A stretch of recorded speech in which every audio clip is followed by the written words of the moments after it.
Hey, everybody, welcome back to the Heavenly Bread podcast. If you enjoy the show, make sure you subscribe and give us a like on the episode. It helps it push it out to more people and more listeners. Today, I would like to talk to you about our recent mission trip to Thailand.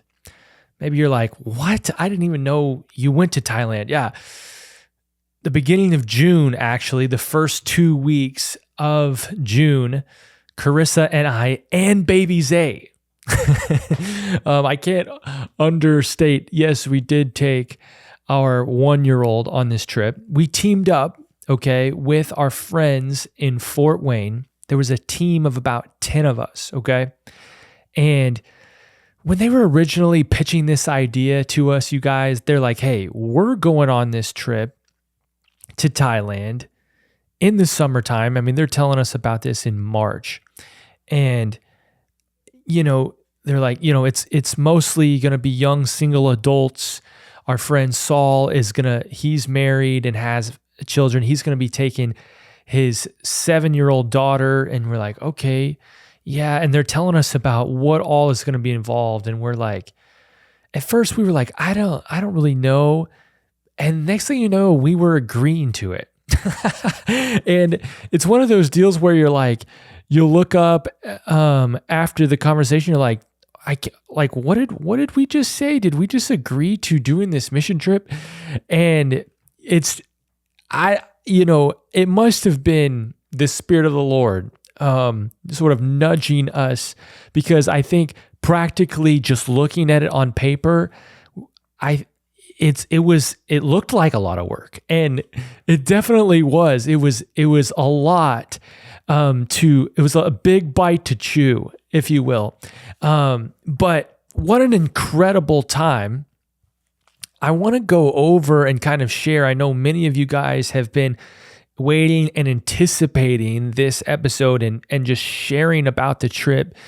It's taken me a few weeks to get to it, just because we got back and I mean, we had more things that we had to do when we got back. And then next thing you know, we were traveling again, seeing some family and doing a little bit more ministry. And so thank you for being patient with me on this one. Let's just get into the trip, you guys. It was an incredible 2 weeks. Even before I start sharing the details, I want to thank you if you supported us in any way for this mission assignment in Thailand, whether that was prayerfully or financially. Thank you for helping make a way for us to do it. I mean, we literally cannot do Heavenly Bread Ministries as it is without the generosity of our financial partners and our prayer partners. But then every once in a while, something like a mission trip or a ministry trip here in the States will pop up. We don't always, accept all the invitations that we get, but sometimes we feel led by the Lord. Hey, I think we're supposed to go on this trip. And that always costs extra. And in this case, it cost, an extra $7,000 to be able to do this mission trip in Thailand for our entire family. And we're just so grateful for your partnership and your generosity.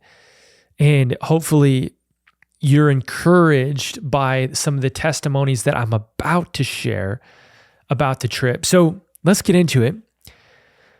First things first, we've got to fly to Thailand, right? So for us, the rest of our team was coming from Fort Wayne, and they were like, okay, you guys book a flight to meet us in Chicago, and then we will all fly together from Chicago over to Asia. And so they drive over from Fort Wayne, which is like, I think 3 or 4 hours, and we fly to Chicago. So next thing you know, we meet up, and this first flight, you guys, was the big one.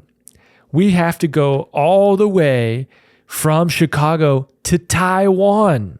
Not Thailand, to Taiwan, which is 15 hours in the air headed from Chicago.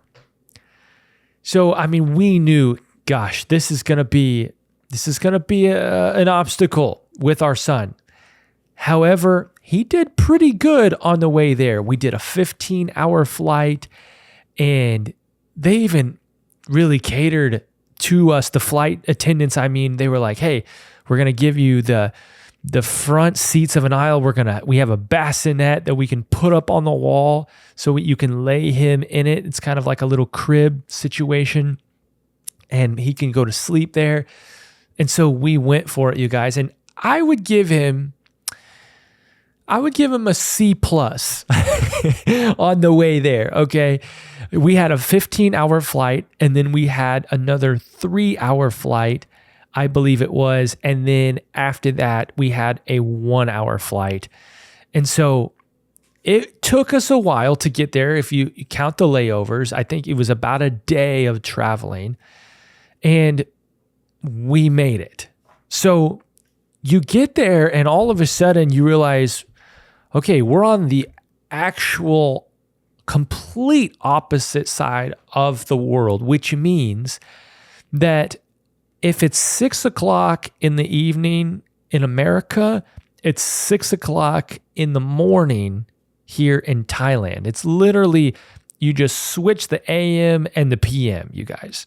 So 12 hours ahead over in Thailand. Okay. So I have to tell you, that was an adjustment as well to overcome that jet lag. And so we get there, and I remember the first thing that we did was all of a sudden we met up with some other teams. So the cool thing about this mission trip was that there were other mission organizations that were kind of meeting up with us for the first half of the trip. So you had missions organizations from the church called Antioch. Okay, Antioch has plants all across the country. And so there's Antioch, Waco, and Antioch, Norman, Oklahoma, and Antioch, Dallas. And I think there was another one.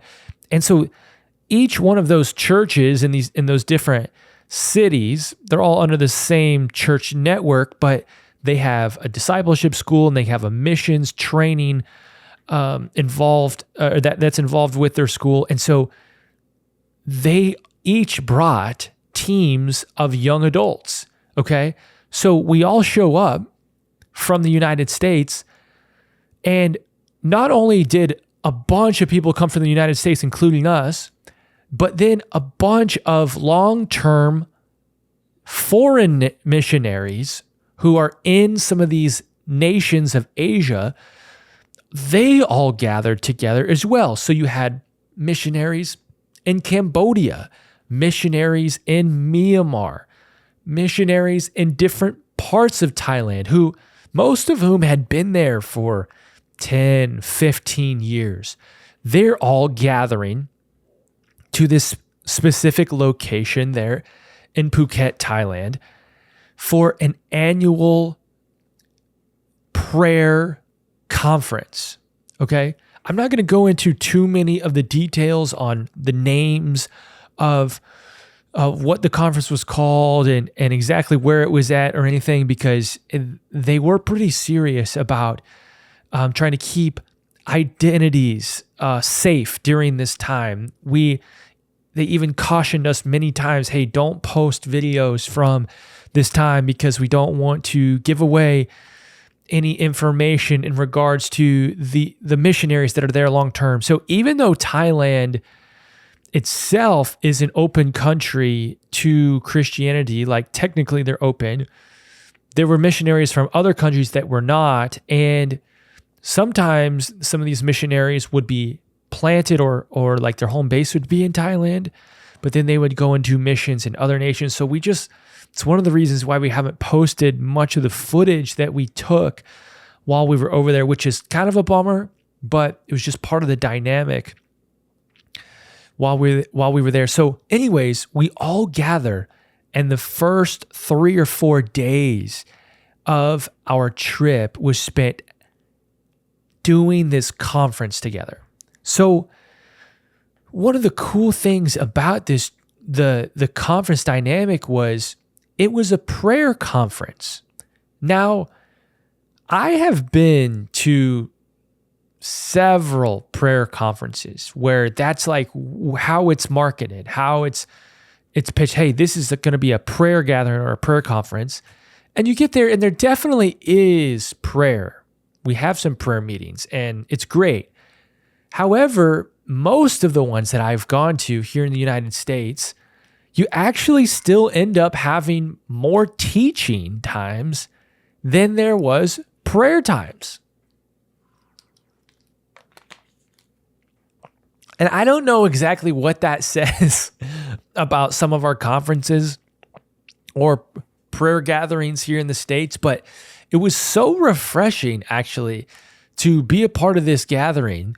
And we actually prayed for 75, 80% of it.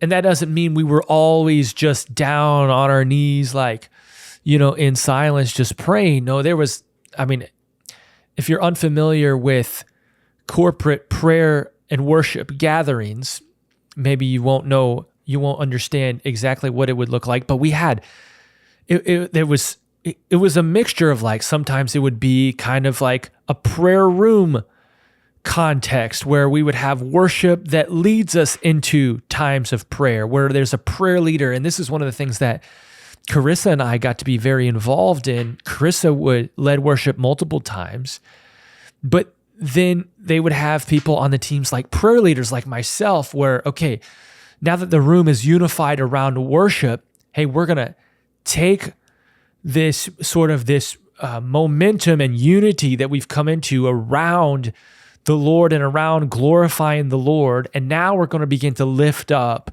the nation of Thailand and the surrounding nations. And we're going to start praying for the missionaries. And so prayer leaders like myself, there were many, we would start leading that. Okay.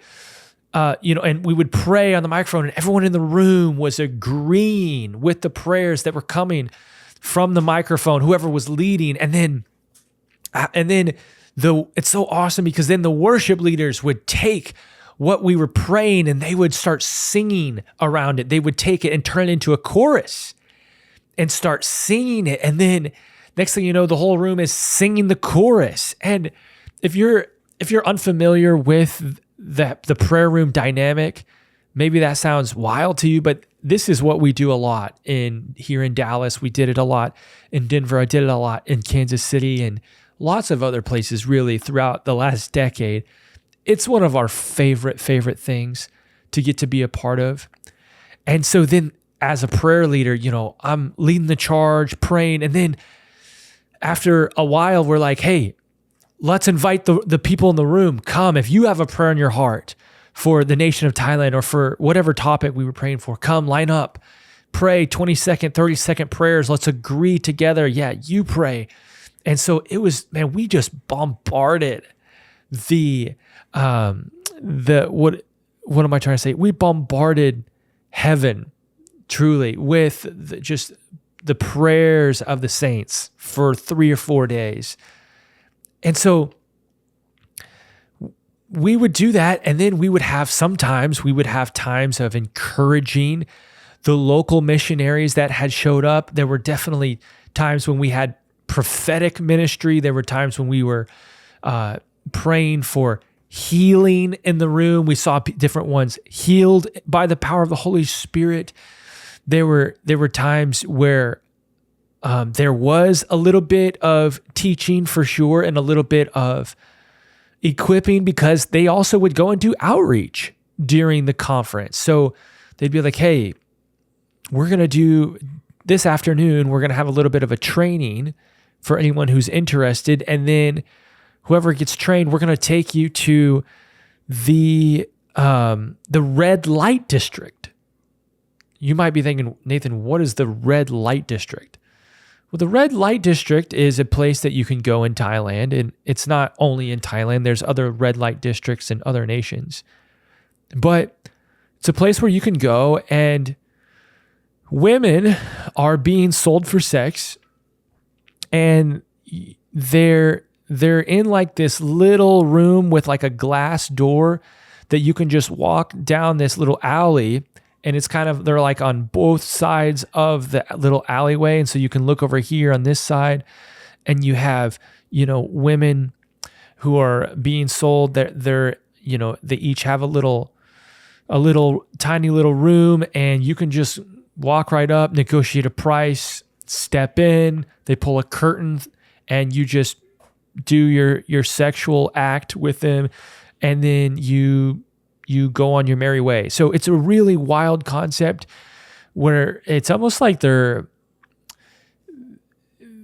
it's almost like they're in little like see-through cages, sex cages, if you will. And it's like a tiny little hotel room where they just stay there all day, and whoever wants to come by can exploit them, use them for their own sexual pleasure. So one of the outreaches that they did was they went to took a team to the red light district to pray over the place, and to be there and to usher in the presence of the Lord. And I've been a part of some of that type of ministry before.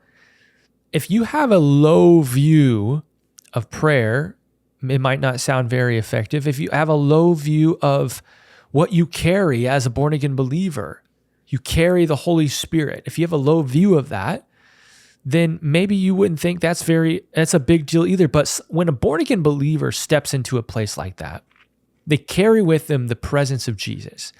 And when the presence of Jesus is ushered in to a place like that, people begin to get convicted of their sin.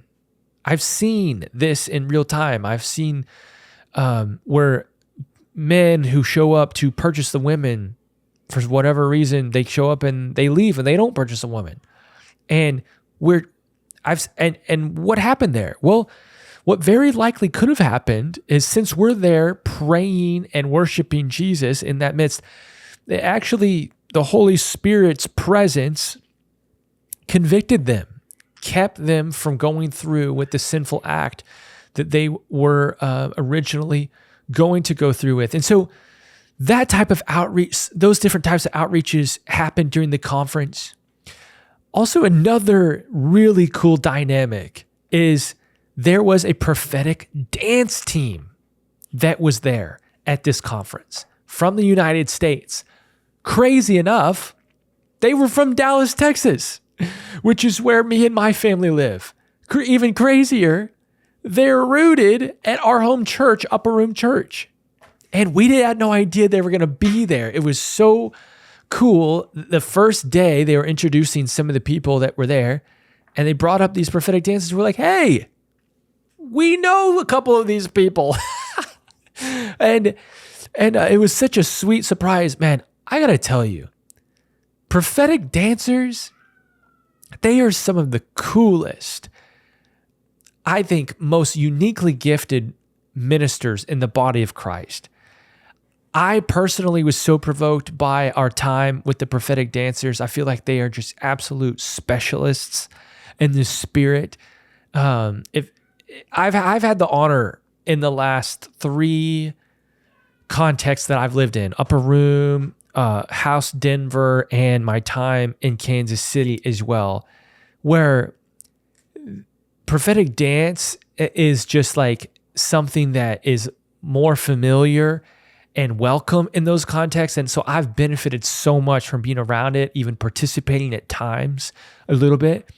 And I believe that it's something that the Lord wants so much of his body to be able to experience, because really these prophetic dancers help usher you into a whole nother side of the Lord that you're probably pretty unfamiliar with. I'll give you one little example of something that happened to me personally. During one of the moments at the conference, one of the girls who was the leader of the prophetic dance team at this time, she gave a little bit of a teaching from the scriptures on why prophetic dance was biblical, part of just like the heart of the Lord, some different passages. And then she wanted to do a little bit of an activation. So she was like, hey, how about everybody stand up? Here's what I want you to do. I want you to close your eyes, and I want you to, we're going to invite the Lord to, encounter us, or we're going to ask the Lord for an encounter with him through this prophetic dance act. What we're going to do is through movement, we're going to lift up our hands like we're receiving something from the Lord, and you're going to receive it like this and pull it down to you. And then you're going to release it out. I just want you to do this. And so like for someone like me who like, I'm not like a prophetic dancer or anything, I've been around it and a little bit, and I think it's awesome from the Lord, but it still like can make you nervous or uncomfortable because you're just like, oh, I don't know, this is definitely stretching. I'm like, okay, yeah, like I'm down to participate in this. It's just a little thing. But honestly, I didn't have much expectation around it. And the Lord really surprised me because I go to do this simple little exercise. I close my eyes, I lift my hand, and suddenly I see in my mind's eye, I don't know what you want to call it, if you want to call it a vision, or I see prophetically, I get this picture of the Lord handing me a sword. And what came to my mind was in Hebrews, I believe it's Hebrews 12, where it says that the word of God is sharper than a two-edged sword. So he's handing me this sword. And in this prophetic picture or vision, I take this sword from the Lord and I dip it in oil. And I pull it back out of the oil and then I release it. Just like that. And I opened my eyes and then the woman who was leading that time was like, okay, share with somebody what you saw or how the Lord met you during this moment. And I was like, oh my gosh, that felt very significant. And that was like, I felt like the Lord was saying, Nathan, I'm giving you a little blueprint of how I want you to operate. I'm going to give you a word. That was the sword. I want you to dip it in oil, which Matthew 25 indicates very heavily that oil represents intimacy with Jesus. And so I want you to take the word that I give you, and I want you to douse it in intimacy with me. And then after you do that, then I want you to release the word. And I was like, golly, I was not expecting that. That was pretty cool. That was pretty cool, Lord. Thank you for that prophetic image through this prophetic act. And I wasn't really doing like a dance or anything. It was really just like incorporating this movement with the Lord and kind of stepping out in faith. And it was amazing how the Lord met me there. He surprised me. Just so you know, that has happened, that type of thing has happened throughout my young adulthood where the Lord has surprised me in my skepticism, or he has surprised me in my unfamiliarity where I'm like, I don't really know about this, but I guess I'll, try to step out and partner with whatever the Lord wants to do. And you guys, he has met me so many times. I want to just encourage you.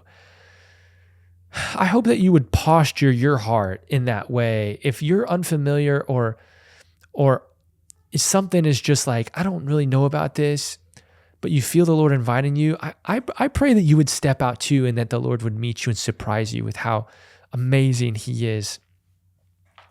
Anyways, there's a lot that I can say about the conference itself, you guys.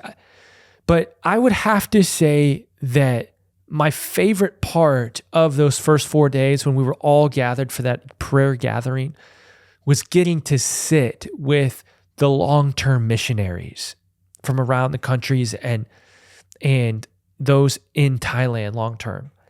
You guys, they were some of the most precious people that I've ever been around. And it took me about a week to find the language for what my heart was feeling. But I finally found it. And really, what was so provoking was how surrendered these people were. I kept finding myself saying that. I feel so honored and grateful and privileged to be amongst such a surrendered people. What do I mean by that? Well, many of these missionaries had left the countries that they had grown up in. Say it was America, some grew up in Australia, different ones. They had left them when they were young. Maybe in their 20s, they may be newly married, and they had answered the call of the Lord to pick up and relocate to Thailand or wherever they were located. And they had given a decade or 12 years or 15 years, and they had been laboring for the sake of the gospel. And they had built their families. A lot of them had 3 or 4 different kids. And, their kids had grown up in these contexts. And a lot of them had businesses that they had been running in these different countries. And they had put roots down, you guys.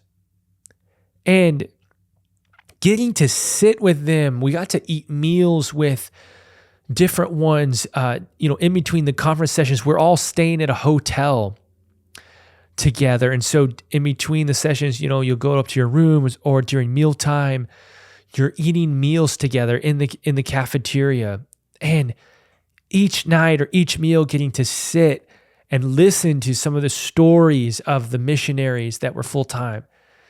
So encouraging, you guys, and so provoking. And I just felt so honored. And I actually was trying to find language for it, and I feel like the Lord gave me a verse in Psalm 16.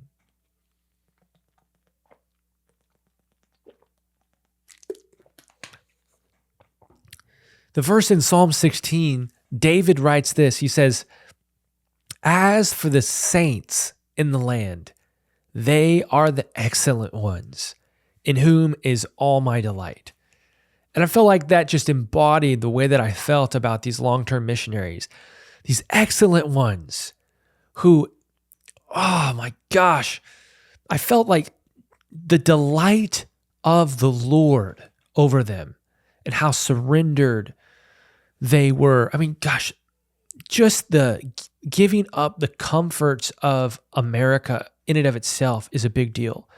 But then spending extended amount of time, 10, 15 years, building a family, building a life, learning the language, pouring out their youth, spending what strength they have for the sake of the gospel. It was such a beautiful thing to witness, and I'm so grateful for all the different relationships that I got to form and conversations I got to have.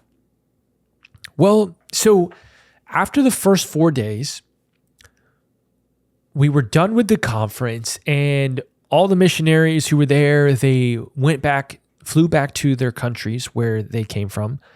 Many of the teams from like Antioch, they split up, and they were going to go, okay, we're going to go do some stuff over here in this nation, do some stuff there. And our team from Fort Wayne, we started with a group of 10, but we actually split up as well. So 4 of the members went to another country to do mission work there, and then 6 of us stayed. So we changed hotels, and our objective for the next week or so was to stay in Phuket and to serve the local missionaries there that we were partnering up with, and see, and then we would do different types of ministry. And so when we started this portion of the trip, one of the first days, after a nice good Sabbath, and we did Sabbath. The Sabbath included switching hotels, and then we all went to the beach, and it was pretty fun because, you got to play a little bit on these trips. You're laboring and just contending, battling with principalities over the land, and it's really good to have just a day of rest. And so we went to the beach and we had a great time and sort of recharged our batteries. And so then the next day we met up with the local missionaries at their little, their office and their home base. Well, first things first, we cleaned up their missions sort of building, and we're mopping and we're vacuuming and we're dusting and we're cleaning all around, okay, and just trying to serve them that way. So then after that, we sit down and they're like, okay, we want to tell you a little bit about just where you are and the culture here in Thailand and some of the realities, the dark realities of Buddhism. And man, getting to hear some of this was so mind-blowing. I think before this trip, when I think about Buddhism before this trip, I think I had such a narrow view of what it was. I just, think of, okay, it's pretty peaceful. You just have people who, want to meditate, and you got the monks, and, it's really chill and, no big deal, right? And there definitely is some of that. But one of the things that we learned from the local missionaries who had been there for over a decade was that there's very, very dark sides to Buddhism.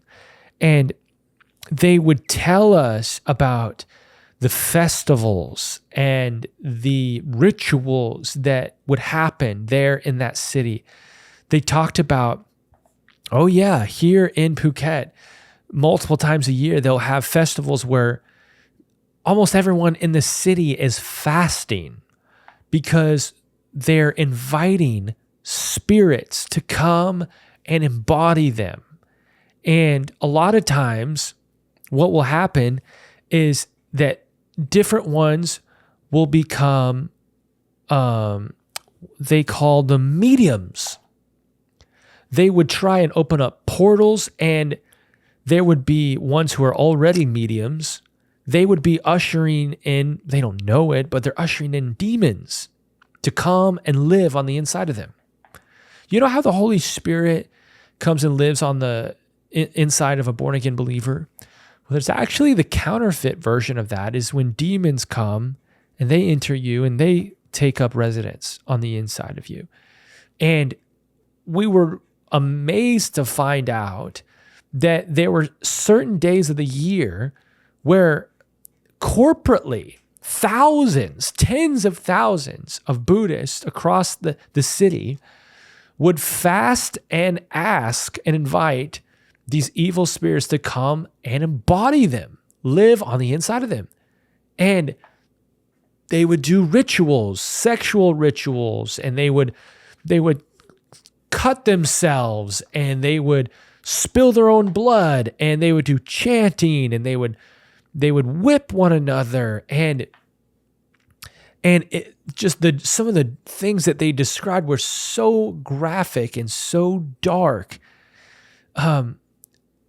And at different times, whenever these demons would come and embody these different local people from Thailand, all of a sudden they are different. Like now no longer they can no longer do their teaching jobs. They can no longer go on as life as normal, because now they are possessed by these spirits, and now they have to be mediums. And so sometimes this would happen to people who wanted it to happen. Sometimes it would happen to people who were not asking for it to happen. And they told us stories about, oh yeah, this local school teacher who was very beloved in the community was possessed by these evil spirits in the middle of his class and stripped all of his clothes off right there in the middle of his class in front of his students and sprinted out of the school all the way down to where the Buddhist temple was. And now he's just dedicated himself to the temple. And now he has to be a medium, is what they call them, where he has to interact with the evil spirits and be in service to these Buddhist temples. And you're like, what? That's crazy. I've never heard of any of that when I'm thinking about Buddhism. That's not, what they really tell you about in the movies, if you will. I remember they told us a story. Oh yeah, so one time there was a counterfeit demonic outpouring in one of the elementary schools there in the city. And it was so bad that like tons of elementary kids got filled with these evil spirits. It was so bad that they had to physically lock the school down, and they would not let the parents come and pick up their kids for over a week. They just let these kids like tear up the entire school and almost, just rip each other apart because it was so dangerous. And you're like, what? And it was broadcasted like on the news. They're reporting it on the news. This local elementary school is overrun by, they've overcome by these evil spirits, and they're not letting anyone into the school, and they're just terrorizing the whole building, these kids. You're like, what are you talking about? I don't even have a grid for this story that you just shared with me. And so you're like, wow, this is a dark side of Buddhism that I was really unfamiliar with. So after we get a little bit of an education on what it's like, the realities of what it's like there, then they're like, okay, now we're going to take you to some different locations where we're going to get out and we're going to prayer walk these locations. These are very significant locations for practicing Buddhists. So the first place they took us was a place called Big Buddha. And you can see the statue of the Big Buddha on the top of this mountain from miles and miles away. I remember in our first hotel room, we're up like 12 stories high or something, maybe 8 stories high or something, I don't know. But we're looking out of the building, out the window of our room, and I can see across, like way across, like, I don't know, 30 miles, 40 miles away maybe, up on top of a mountain, this huge statue, hundreds of feet tall of a Buddha. You're like, oh my gosh. So then next thing you know, they're taking us up this mountain to go and see for ourselves the Big Buddha. And they're like, hey, by the way, there's going to be a bunch of other smaller shrines all the way up the mountain and at the base of this statue. And, they're preparing us for what we're going to see.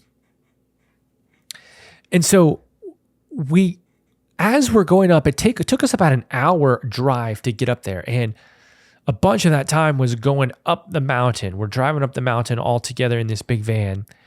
And I remember, for whatever reason, I don't know, maybe I was just tired because we had been doing a lot on the trip, but I was starting to get a little sleepy going up the mountain, and I felt like maybe I'll just close my eyes for a few minutes and get a little cat nap. And this was actually the clearest, most like urgent thing that the Lord spoke to me the entire time that we were there in Thailand.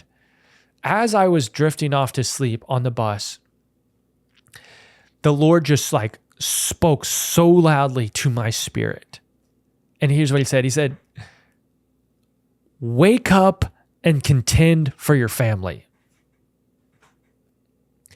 I'm like, contend for my family? Oh my gosh. It kind of like jolted me awake. And I knew exactly what he meant. He meant start praying in the spirit, start praying in tongues. and in English, whatever. Start praying for your family right now, because this is a very demonically charged atmosphere. There's evil spirits in the air. There's idols outwardly being worshiped all up and down this mountain. This is no time to sleep.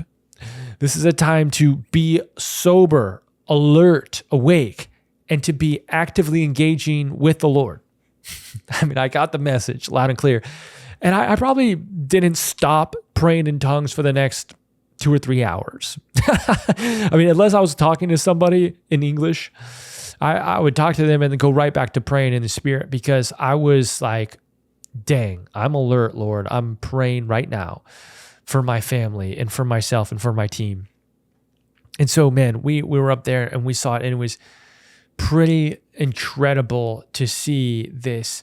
The only thing biblically that I think I could compare it to was, if you're familiar with the story in the book of Daniel, when Nebuchadnezzar creates a huge image of their God that everyone was to bow down and worship to, and Shadrach, Meshach, and Abednego, and I believe Daniel too, they wouldn't bow down to it. I don't actually remember how big that was, but it had to be this big. That's what I compared it to. So big. I mean, I don't know, 500 feet tall, something crazy like that. It's just absolutely gigantic. So we would prayer walk we stayed there for, a couple hours, and our team would walk around and see it. And we would just, again, worship the Lord and pray and usher in the presence of the Lord, praying for the Lord to break into this place and that he would be actually magnified on this mountain rather than Buddha. So then we would go to another place that he would take us to. They took us to a beachfront where they said, hey, here at this beachfront, this is a place that the locals believe to be a portal for the spirits. So what it was like this beach, and then you had the ocean on one side, and then on the other side of the beach, you had a Chinese Buddhist temple. And when we showed up to this particular place, it was a sad sight. I have to say, if you can imagine what it would look like for like everything, like the earth and the land to be completely sick, that's what it looked like. I mean, we got out of the van and it was severe overcast. Looked like it could start storming at any time. It really didn't start storming or raining. So cloudy, severely overcast, and just wet with humidity.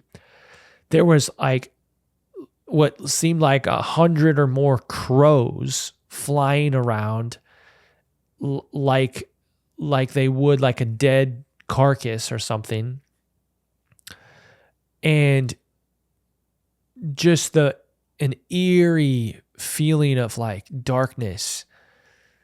And yeah, the best way I know how to describe it is that the land just looked and felt sick, which makes sense if this is a place where many demonic rituals are done and evil spirits are, just in and out from beyond the water into this temple and everywhere else, and filling different ones who come and want to be filled with some sort of spirit. It makes sense why it was so grim, but it was just really a wild sight to see. And so then we would prayer walk that place, doing the same thing. Lord, come and meet the people who would come to this beach. Lord, flip the narrative over this particular place where they believe that it's a portal. Probably is, by the way, plenty of demonic spirits probably are in and out, but where that's the narrative and the story over the land. Would you save this land? Would you heal this land? Would you heal the people? Save the people. So though, if you have a low view of prayer, maybe that doesn't sound like a big deal, but we have a very high view of prayer, and we believe that us showing up like that ushers in heaven everywhere that we are, and that our prayers could shift things over the atmosphere. And so that's what we believe, that we at least did our part, sowed some seeds, made some deposits in the Spirit.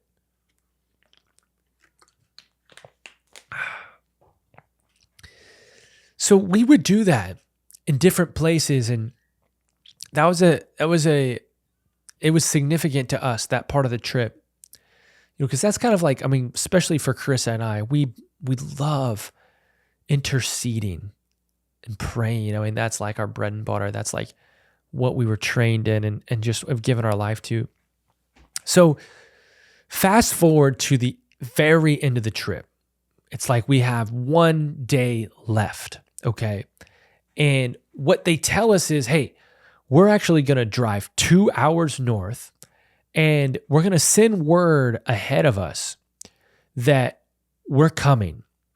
We have friends, the missionaries that we're with, they said we have friends that were friends with the local believers there. And we're going to send word, and we're going to have a gathering in this like conference room in a hotel.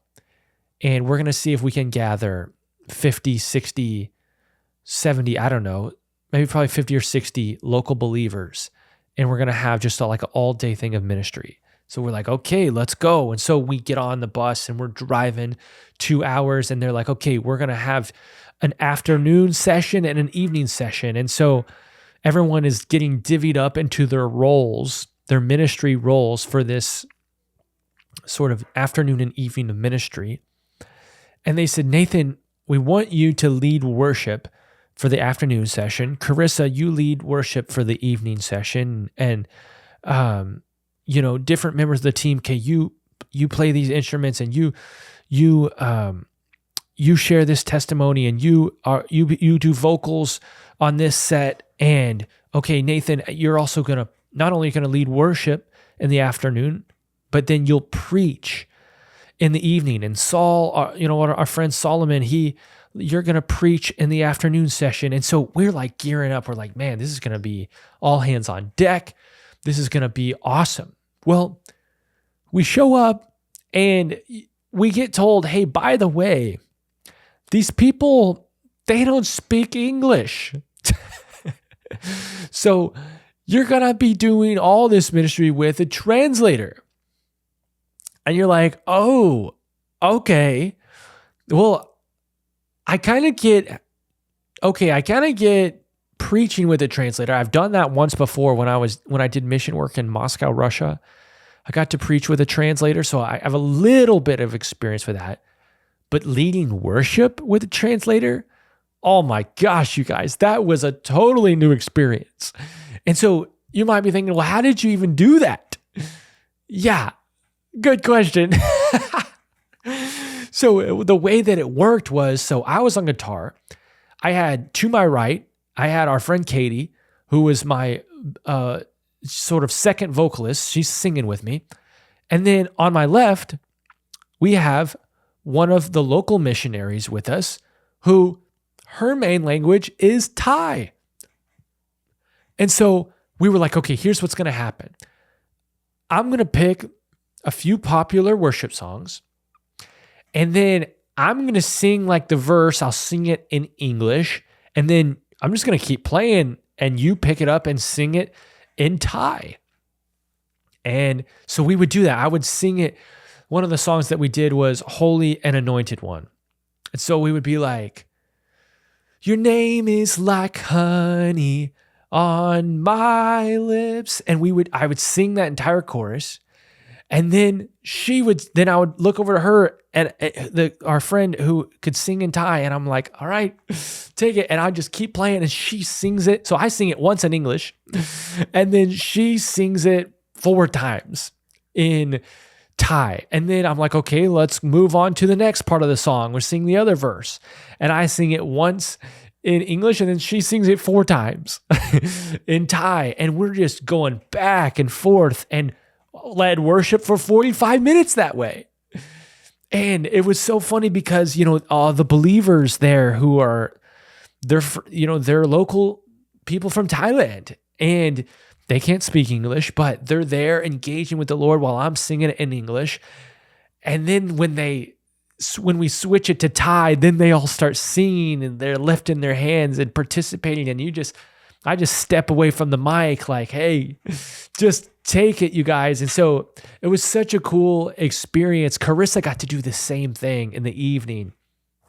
And it's one of those things where you're just like, I use the illustration because I was a football guy where, hey, you're as the quarterback, you're just getting the ball to your playmakers. The faster you can get the ball out of your hands and to the ones who are going to, make plays, that's your objective right now. So as the worship leader, I'm just get it to my singer who can just sing it in Thai and let her, usher everybody into these worship moments. And so it was pretty fun and totally new experience to get to do that. And then in the evening, after Charissa led worship, I got to preach a word with a translator. I got to preach a word from the scriptures, and I preached on the Lord's Prayer. It was kind of tough knowing I don't know a whole lot about these people. I know that they're local believers. I don't know how mature they are in the Lord, how much they know, how much history they have in God. And so I was like, okay, I actually switched my message multiple times. And about an hour before, I'm like, okay, I think I'm going to preach the Lord's Prayer. And so I did. I preached our Father, connecting with the Father and who He is, who's in heaven, understanding where He is and what heaven is like, and then holy is your name. That's like our rightful response whenever we see and understand who He is and where He is and what that's like. Our response is holy, holy, holy, and then let your kingdom come and your will be done on earth as it is in heaven. Everything that you're engaging with the Father, heaven, holy. The next part is inviting, bring it here, Lord. Would you bring all of it here? You yourself come and bring heaven with you. And so that was sort of the message. And it was so cool to get to see the believers there responded powerfully to it. And we got to spend the ministry time after the message, just all of us crying out the Maranatha cry, come, Lord Jesus, come. The Spirit and the bride say, come. So it was such a cool way to end the trip, you guys. Anyways, after that, it was the next day was, hey, we're meeting back up with our team that had flown to the other country. They're meeting back up with us. And then we're making the journey home. And it was another day of travel. So we did the opposite that we did. On the way there, we went 15-hour flight, 3-hour flight, 1-hour flight. Now it's 1-hour flight, 3-hour flight. And then the big one, 15-hour flight. You guys, our son, Zadok, he did really well while we were there. He was absolute champ while we were there. And on the way there, like I said, I gave him a C+ on the flight there. On the way back, he was ready to be home. He was done traveling, and it was a tough journey back. I mean, he had a hard time on the flights coming back. And so we were so grateful for the help of our team on the way back and really throughout the trip. I mean, they really made it possible. But anyways, that's a bit of the trip. Couple other things that I want to just add on that I kind of forgot to mention that I've thought about kind of here at the end. Even flying in to Thailand itself, I remember on the way down in the plane, the descent down into Thailand, feeling this strong sense of like, wow, there is some intense sexual brokenness in the atmosphere. And it was interesting. I sensed that, and I talked to some of the members on the team about it, and even some of the ones that were local, and they just confirmed, yeah, man, what you're sensed in the spirit, I mean, that is a reality here. And I would say probably at least half of our team articulated throughout the trip that they had some sort of intense sexual type of dream while we were there, and could just tell that there was demonic attack in the night as we would sleep. And that was just an interesting dynamic. Sometimes that happens depending on where you go. Different regions have different principalities and demons associated with that area, or that have been,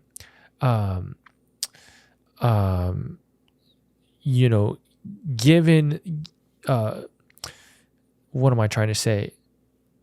Principalities and demons over regions, like they've been given authority to, hey, this is sort of your area to watch over and reside over. And that stuff is real, man. And so we definitely got to feel some of that being there. And then what was the other thing that I wanted to say? Shoot, I'm sorry, guys. I had a whole page of notes that I went through, but then I just had another thought that I had for a second and that I can't think of at the moment. But all in all, it was an absolutely incredible trip.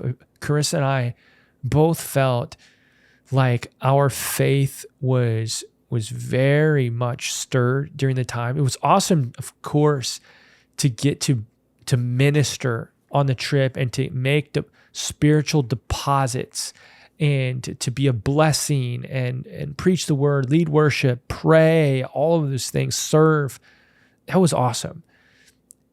But anytime you go into a trip like this, oftentimes you yourself will be impacted and ministered to, maybe even more so than your outward output. You're going to receive so much during the time. And that's how I felt. And I Charissa feels the same way. And so we're so grateful to get to experience that. People have already asked us, hey, are you going to go back again next year? You know, some of the members of the team, they're definitely going back and they're going to try to do this trip annually. The answer to that is, I don't know. I think potentially yes. And we'll have to see. I think a lot of that will depend on, hey, what's the state of our family? Are we having another baby at that time? Are we, where are things at? Do we feel grace? I think it would definitely be easier the second time because we've been through it once. Maybe our son would, being a little bit older, it'd be easier. But if we're pregnant, we're probably would not do it again. But we'll just have to see, man. It's definitely foreign missions in the nations is stretching for Charissa and I, even though it's an honor to be a part of in these short stints. It takes a grace from the Holy Spirit to do it long term. Charissa and I both feel primarily called to America and to this nation, and the body of Christ here. But we love anytime we get to step out and be a part of something like this. So who knows? Maybe more of these mission trips will be in our future. I want to say that we come open-handed to the Lord and ask the Lord, keep my hands open. Keep my hands open because I want to be surrendered to you and your leadership always, even as it was so beautifully displayed by some of the local missionaries.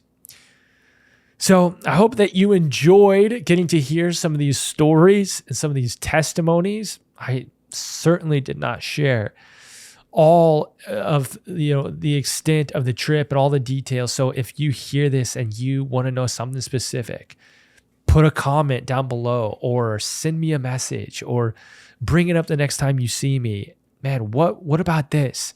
And we are happy to talk about the trip because it was awesome. So we love you guys. Thank you again for partnering with us in this specific trip. If you believe in what Charissa and I do with this ministry, with this podcast, with just what we've given our life to at Heavenly Bread Ministries, I want to invite you to either sow a one-time gift into the ministry or become a monthly reoccurring partner. The only way we're able to do this ministry is through the generosity of those who have said yes to that and who graciously give each month and partner with us in that way. So I want to invite you to do that if it's on your heart. Bless you guys. We will be coming out with more episodes very, very soon from now. Until then, we love you. God bless.